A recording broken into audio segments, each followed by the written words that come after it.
Selamat pagi Oma Opa, Bapak Ibu dan saudara-saudari sekalian yang dikasihi Tuhan. Salam sehat dan sukacita selalu.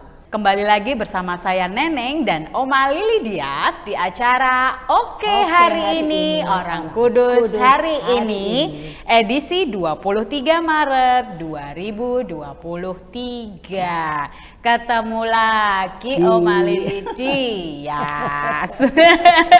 Selamat pagi, apa kabar? Senyumnya itu loh, senyumnya itu bikin nggak bisa lepas dari ingatan saya kepada Oma Lili Dias. Oma hari ini mau cerita tentang orang kudus siapa? Alfonsus Turibus dari Mogrovejo. Ya, seorang uskup ya. Ya. Dilukiskan, diceritakan sebagai seorang uskup. Cerita dong Oma dari awal, yuk. Santo Alfonsus, ya karena dia belum santo, saya bilang aja Alfonsus ya. Alfonsus lahir tahun 1538 di Leon, Spanyol. Alfonsus ini adalah seorang profesor. Kemudian dia jadi profesor di sebuah universitas dan kemudian menjadi hakim yang terkenal. Ia seorang Kristiani yang saleh, baik, jujur, dan bijaksana. Di Granada, Spanyol, masyarakat mengenal dia sebagai Ketua Mahkamah Agung dan Mahaguru di bidang hukum. Nah, hebat ya. Hebat, luar biasa. Orang pintar berarti ya, Oma ya. Alfonsus sama sekali tidak tertarik akan kehidupan imamat karena ia giat dalam dinas kenegaraan dunia. Tahun 1580 Uskup Agung V Peru meninggal dan tahta keuskupan mengalami kekosongan. Suasana dari kota Lima menjadi semakin buruk, terutama di kalangan angkatan bersenjata. Hal ini sungguh memalukan Raja Philip. Raja Philip ini Raja Philip yang kedua. Harus ada penggantinya karena keadaannya itu tidak bagus. Orang-orang Spanyol tidak lagi taat beragama dan orang-orang Indian bodoh katanya. Dan para imam tidak memperhatikan, tidak berpengaruh lagi pada mereka. Sedangkan Raja Philip itu seorang yang saleh, taat beragama. Jalan keluar untuk mengatasi hal ini adalah harus memilih seorang uskup agung yang berwibawa, saleh, jujur, pintar, dan berpengaruh di masyarakat, terutama di kalangan pembesar dan angkatan bersenjata. Secara tidak terduga, Profesor Turibus, jadi Alfonsus itu sebenarnya cocok untuk menjadi uskup agung. Diminta oleh gereja untuk menjadi uskup agung Lima Peru. Banyak orang gereja yang mengatakan bahwa Turibus memiliki kualitas untuk posisi ini. Turibus awalnya tentu saja sangat berkeberatan. Ia bukan seorang imam dan Peru terletak jauh di belahan benua Amerika Selatan. Turibus memohon dengan sangat agar ia dibebaskan dari kehormatan tersebut. Tetapi ketika ia menyadari kondisi penduduk pribumi Peru yang amat mengenaskan, ia tidak dapat menolak. Ia ingin menolong mereka dan membawa mereka kepada iman. Akhirnya Turibus ditahbiskan dan berangkat ke Peru. Wah, hebat ya Oma ya, luar biasa. Ya. Nah, setelah ditahbiskan sebagai uskup, kemudian beliau berangkat ke Peru itu, ada beberapa karya pelayanan itu, apa saja Oma? Tahun 1581, Turibus ditahbiskan jadi uskup agung dari Spanyol. Ia belayar ke Peru. Peru itu sebuah negeri yang bergunung-gunung di pantai lautan Pasifik. Uskup Turibus tiba di Peru pada bulan Mei 1581. Mula-mula ia dihadapkan pada kebusukan rohani orang-orang Spanyol yang menjajah. Jadi Peru itu dijajah oleh orang-orang Spanyol. Dan penyalahgunaannya tidak berani dikoreksi oleh para imam. Tindakan pertama yang ditempuhnya setelah tinggal di Peru ialah mengunjungi semua wilayah paroki yang ada di keuskupannya hingga sampai ke pelosok-pelosok. Kadang-kadang ia berjalan kaki menuruni gunung dan bukit guna menyaksikan kehidupan umatnya. Uskup Turibus melihat banyak hal selama kunjungan-kunjungan pastoralnya. Orang-orang Spanyol, terutama tentara-tentara, dikenal berwatak bejat. Orang Indian dikenal bodoh. Sedangkan imam-imamnya malas dan mempunyai banyak istri. Imam? Kok banyak istri? Imam kok banyak istri? Saya sudah dapat bertanya tadi kepada Romo. Zaman dulu itu orang-orang itu kawin.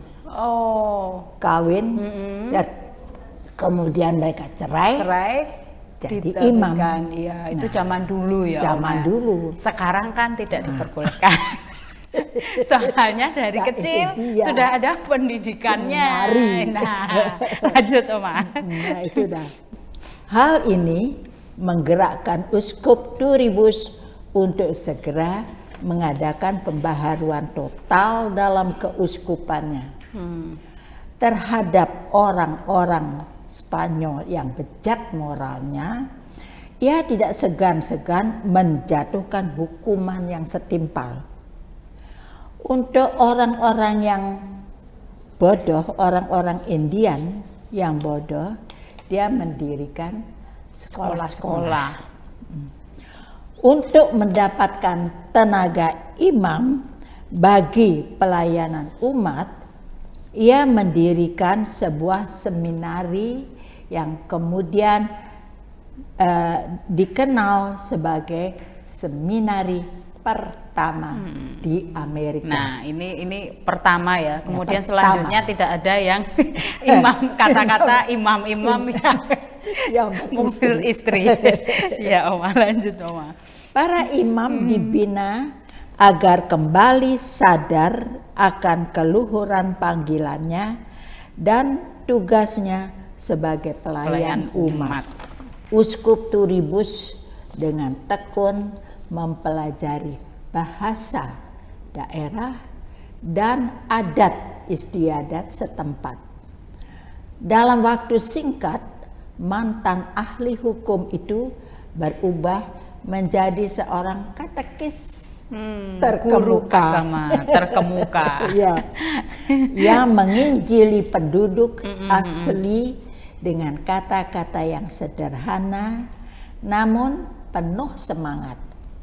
Dia melakukan perjalanan 3 kali dalam kunjungan pastoralnya ke seluruh wilayah keuskupan agungnya yang sangat luas, melakukan perjalanan tanpa lelah sejauh ribuan kilometer, berbicara kepada mereka dengan ramah dalam bahasa mereka dan menaklukkan mereka untuk Kristus. Orang-orang Indian yang masih terbelakang mendapat perhatian yang khusus. Ia membela mereka dari segala tindak jahat orang Spanyol. Usahanya untuk memperbarui kehidupan iman umat sangat berhasil. Ia dibantu oleh rekannya Santo Franciscus Solanus. Turibus berhasil menghantar kembali orang-orang Spanyol kepada tata cara hidup Kristiani. Demikian juga orang-orang Indian. Ia menghendaki umat dapat mendengarkan homili pada waktu misa dan mengaku dosa dalam bahasa ibu mereka. Ia melindungi penduduk pribumi yang kerap kali diperlakukan dengan keji oleh para penjajah. Uskup Turibus mengadakan dan memimpin 13 sinode regional para uskup. Dia mengatur dan menyempurnakan katekese penduduk asli dan menerbitkan buku-buku pertama yang diterbitkan di Amerika. Jadi dulu-dulunya tidak ada ini ya. Di Amerika Selatan untuk mereka. Katekismus dalam bahasa Spanyol. Quechua dan Aymara. Ia mendirikan 100 paroki baru di keuskupan agungnya. Hebat ya. Hebat perjuangannya yang sangat luar biasa ya untuk mengenalkan iman Kristiani ya Oma ya. Nah, kemudian kisah akhir hidup beliau dan pemberian gelar kudus untuk Santo Alfonsus Turibus ini bagaimana ceritanya Oma? Uskup Turibus sangat mencintai rakyat Peru. Ia menghabiskan sepanjang sisa hidupnya sebagai seorang imam dan uskup bagi mereka. Kematian menjemputnya selama kunjungan pastoralnya terakhir di sebuah kapel miskin hampir 500 km dari Lima. Di dalam tugasnya itu ya, jauh sekali dari tempatnya. Merasa jam terakhir semakin dekat, dia membacakan Mazmur 122. Betapa senangnya ketika mereka berkata kepadaku, kami akan pergi ke rumah Tuhan. Uskup Turibus wafat pada tanggal 23 Maret 1606 dalam usia 68 tahun. Turibus dikanonisasi dan dimaklumkan sebagai santo oleh Paus Benediktus ke-13 pada tahun 1726. Selanjutnya, Paus Yohanes Paulus II memproklamasikan sebagai pelindung keuskupan Amerika Latin pada tahun 1983. Luar biasa. Jadi, Sosok yang itu hebat ya. Pintar, jujur, bijaksana, apalagi Oma. ya. Teguh dalam iman akan saleh. Kristus ya Oma ya. Terima kasih sudah meluangkan waktu untuk berbincang dengan Neneng tentang salah satu orang kudus, yaitu Santo Alfonsus Turibus dari Mogrovejo ya, dikenal sebagai seorang uskup ya Oma ya. Baik, sebelum kita tutup acara hari ini, mari kita siapkan hati untuk berdoa bersama Oma. Dalam nama Bapa dan Putra dan Roh Kudus. Amin. Santo Alfonsus Turibus, doakanlah kami kemuliaan kepada Bapa, Putra dan Roh Kudus seperti pada permulaan, sekarang, selalu dan sepanjang segala abad. Amin. Dalam nama Bapa dan Putra dan Roh Kudus. Amin. Baik pemirsa sekalian yang dikasihi Tuhan, sampai jumpa di acara Oke Hari Ini Orang Kudus Hari Ini selanjutnya.